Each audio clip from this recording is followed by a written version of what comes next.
So here's a quick video explaining the difference between the large Bernie's Mittens pattern that's 70 by 70 and the small mini Bernie that's 25 by 25.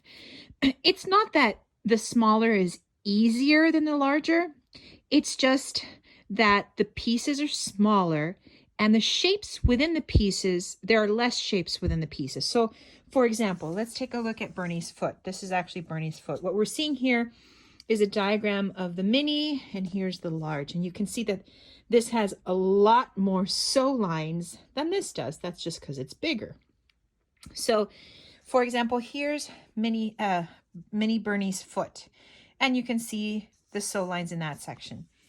It's quite different than this, and that's because the larger the quilt, the more space you have to do more shapes.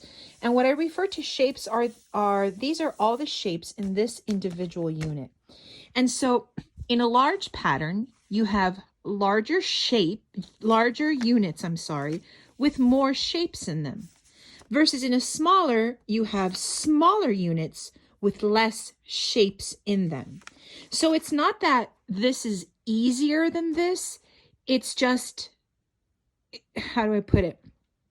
It's just different. This will be quicker to make than this because it just has essentially less shapes and less pieces. But both have the same technique and both are the same degree of difficulty, if you will.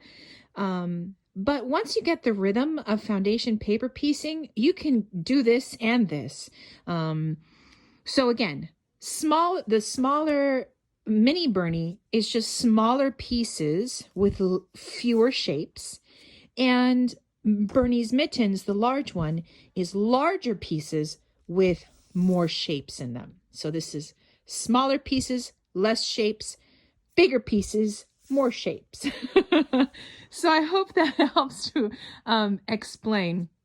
The level of difficulty, again, is the same. It's not that one is more difficult than the other. It's just that this will take you more time because it has lots more detail that you simply cannot have in a 25 by 25. But, you know, they're cool because this can be like a pillow or a mini wall hanging, and this can be a throw quilt or even a little wall quilt, something fun. So hopefully that helps explain the difference between these two.